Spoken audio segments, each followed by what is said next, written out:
Well, hello everybody. My name's Shannon Poe. I'm the president of American Mining Rights Association, AMRA.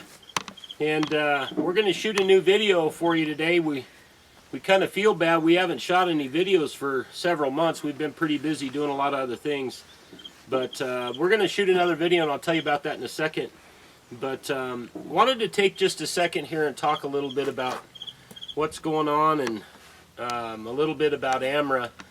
AMRA is a non-profit association that advocates for public lands being open for everybody to use and also for mining rights. And we've got actually several people that we're representing right now. Two of our members just were cited for dredging without a permit here in California. And I gotta admit, guys, it's pretty frustrating when they've done two studies that prove conclusively and have cost millions of dollars of taxpayer money to find out if we hurt fish or not, and both times the studies have came back that we don't, and they still haven't lifted the moratorium. So at some point you got to admit it isn't anything about fish, and it's all about an agenda. We're representing another guy right now here in California that the state's trying to take away his federal mining claim that he's had since 1971. And anyway, the list goes on and on and on. We've got guys we're working with in Colorado. We're working with the miners pretty hard over in Idaho and the EPA banning suction dredging over there. As a matter of fact, we plan to go over to Idaho and dredge this year, even though the EPA is saying that you need a pollution discharge permit, threatening, you know, $30,000 a day fines. We plan to be the first people to put our dredge in the water and challenge them. If they want to arrest us, come try. So anyway, we encourage you to check us out on AmericanMiningRights.com. We've got a great Facebook page that we update daily at American Mining Rights.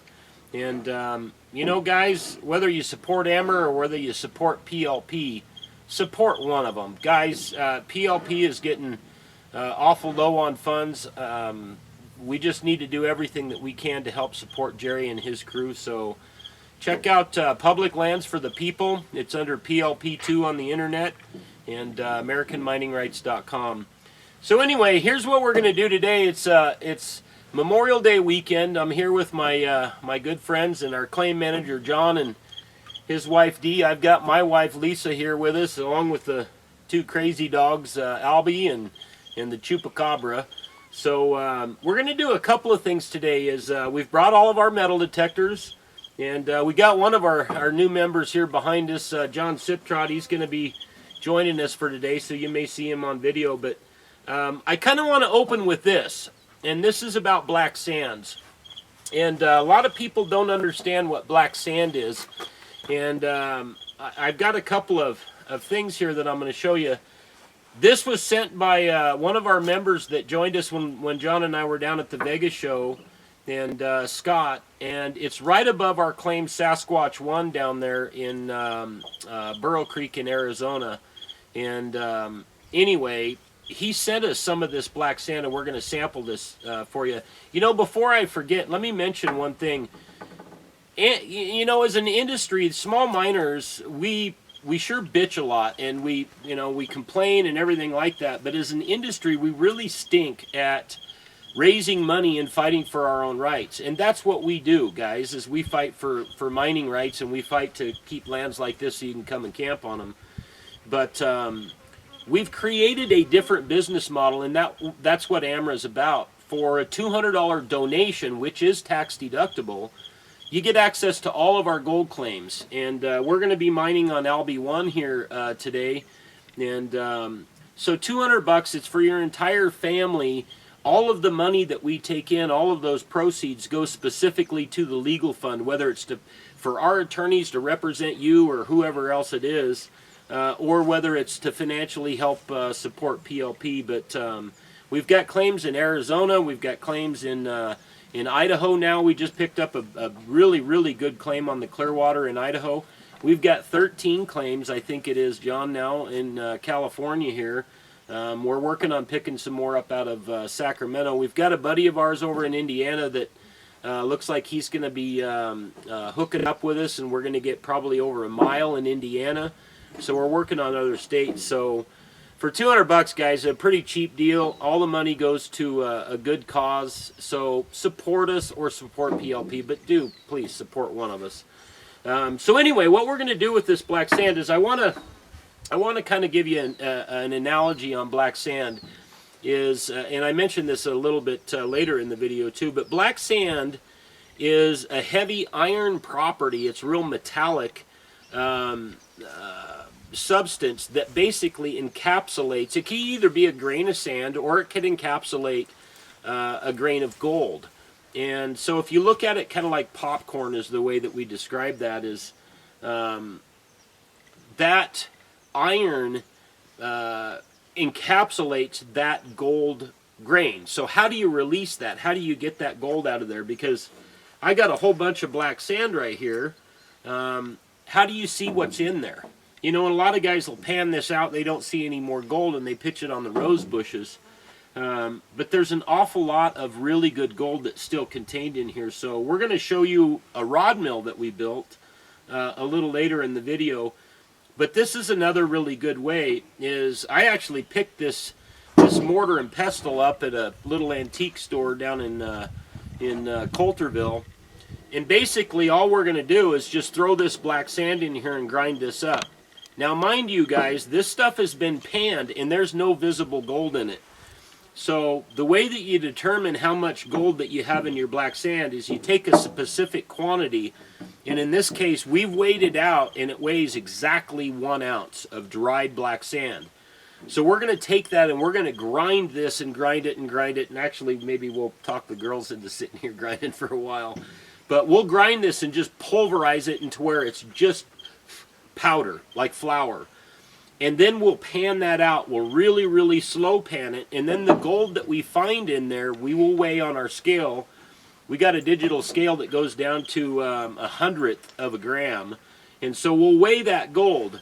If you start out with an exact ounce, whatever gold that you get out of there, now you can do the math and find out how many pounds of black sand it takes to make an ounce of gold. And I know we're not going to probably show you any pictures of the black sand that I've accumulated over the years, but I've got about 600 pounds of black sand. Most of that stuff comes out of one of my claims real close to here. And guys, that black sand is really rich. We did this test the first time and we didn't believe it because it was so rich. It came out at about 42 pounds of black sand per ounce of gold. That's pretty phenomenal. You figure you got 600 pounds, you're talking, there's a pound of gold sitting in that barrel. So we didn't believe the test that we did, so we did it again and it came out the same. We did it a third time and it actually comes out about 50 pounds of black sand that we have will give you an ounce of super, super fine gold. So this stuff is being sent to us by Scott, like I say, in Nevada. And this black sand comes from our claim Sasquatch 1, like I say, in Burrow Creek of Arizona. So we're going to grind this up and we're going to find out how much gold is in this, and we'll show you that process. After we do this, we're going to take the girls, we'll take the dogs, and we're going to go down and do a little bit of metal detecting. That's the crazy dogs in the background you hear. So anyway, we'll get to grinding this stuff up and then we'll slow pan it and we'll show you guys what we got. So we'll pick you up in a bit.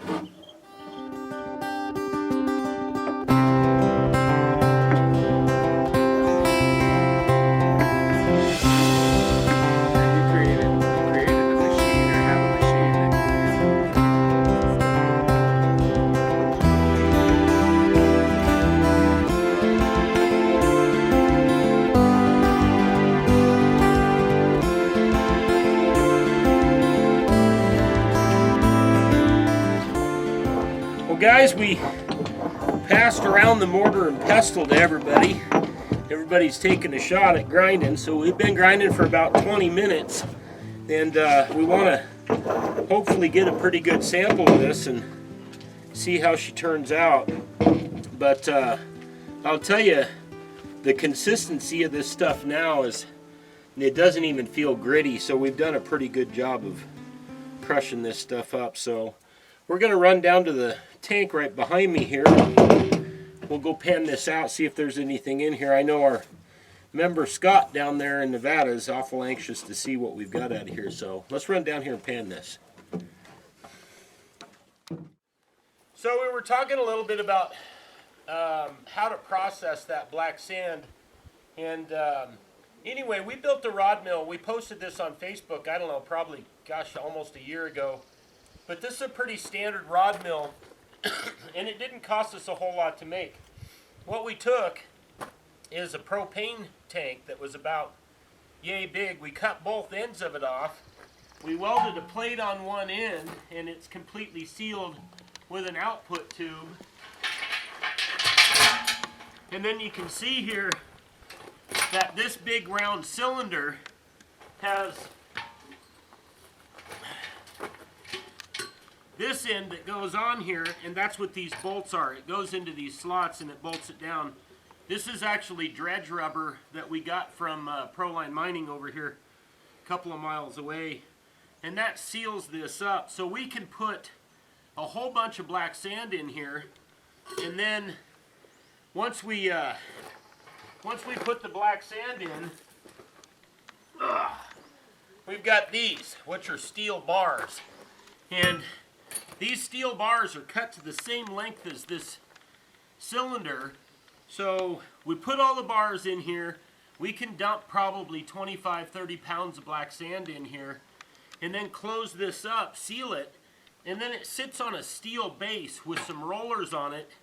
And we've got an electric motor. We actually haven't hooked it up yet, but that'll turn this cylinder about 12 to 15 RPMs. So it turns really, really slow. All that black sand that sits down here, when you have this stacked up about that deep in these steel bars, it just sits there and grinds and grinds and grinds that black sand. And again, I want you to picture black sand kind of like a piece of popcorn. Is you've got a kernel, and inside there is this white corn. You have to pop that to release what's inside of that kernel. So black sand is the same way. You've got iron basically that has encapsulated a gold particle, and you need to release that. You either crack it, you bake it, you can use chemicals, whatever. We don't like to use chemicals, and we just don't like to do that. So this is actually the safest, most environmentally friendly way to get your black sand. Now you can build one of these, and you can build it a lot smaller scale than this to get that black sand. So anyway, I wanted to show you this, and this is one of the ways that we run our black sand. Behind John there with the camera, I've got literally a 55-gallon barrel that's half full of black sand that we've already processed a couple of times, and we've pulled every visible bit of gold out of there. Now probably a year and a half ago, I took some of that, dried it, and then I crushed it with the mortar and pestle like you saw in the video a little earlier. And boy, I tell you guys, that was really loaded. So don't throw away your black sand, save it. You know, you can reach out to us, and we'll help you with ideas on how to build something that you can crush up your black sand. But anybody that throws their black sand away, I think is just pitching out money. So anyway, this is our little rod mill, and we're going to go do some other things. I want to kind of show you empty pan. I want to show you the consistency of this. You can see how finely powdered that is. That's exactly what we want. So anyway, we'll pan this stuff out, and hopefully there'll be good gold in here. So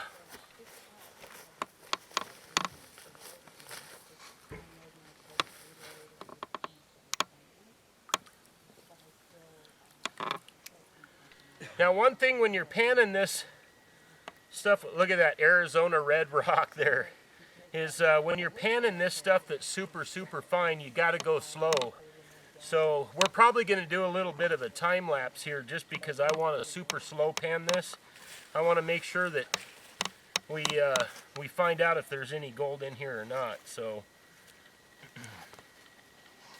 and before any of you guys send me a damn email about this cheapy little pan that I've got, guys, this is my backpack pan, okay? It's not our big pro pans that we use. So anyway, we're just going to super liquefy this.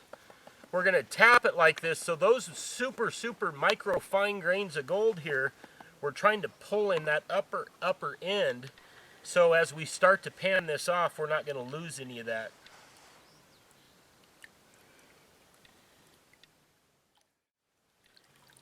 I don't know if you guys can see in here how much black sand is still in here. It's still really black.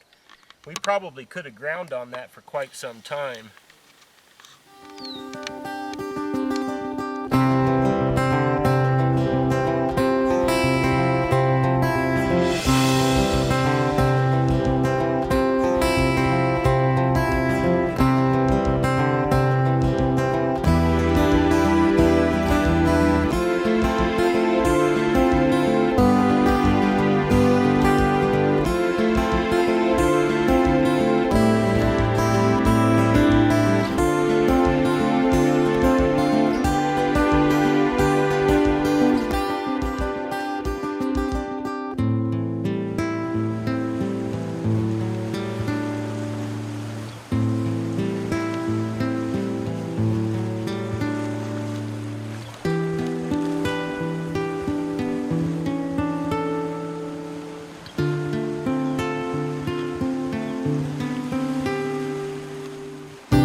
Like most of the videos that we shoot, we highly encourage you guys to carry a loop. This is a 30 power, and I don't have my glasses on, so I can't really see a whole lot in here, but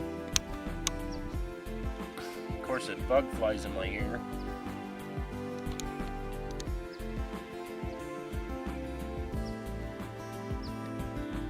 Yeah, there's actually quite a bit of gold in here, and what's surprising too, because this is out of Arizona, boy, they used a lot of mercury, and everywhere that we've dug down there we've seen mercury, and I am seeing mercury balls in here, so that mercury is pretty indicative that it got worked, obviously, this canyon that Scott pulled this stuff out of.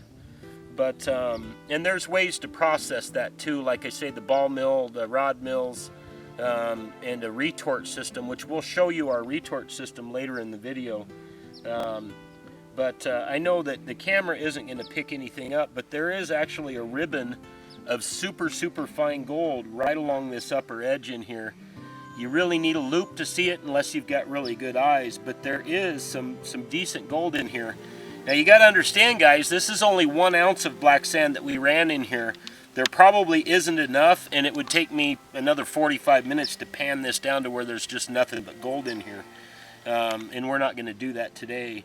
What this was is really a test to see if there's gold in it, and if so, to kind of give us an idea how much. So, I mean, there's a decent amount in here. I don't know that you'd make a ton of money doing it, but there's definitely gold in here. So, Scott, in answer to your question on whether or not there was gold in that black sand in that draw, the answer is yes.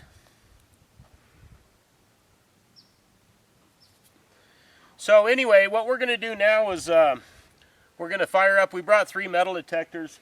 We're going to go down below us here in Albee 1, and this is a site of back in the actually 1860s. There was about a couple of hundred miners that were living in here that worked in the Bondurant mine, and there used to be cabin sites all along through here.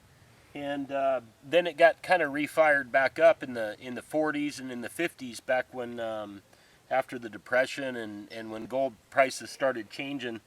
So there was a lot of people living in here. There's a bunch of old fruit trees and these old foundations, and we're going to go poke around in there, so we'll see if we can't find something. But anyway, well, I hope you learned something about black sand.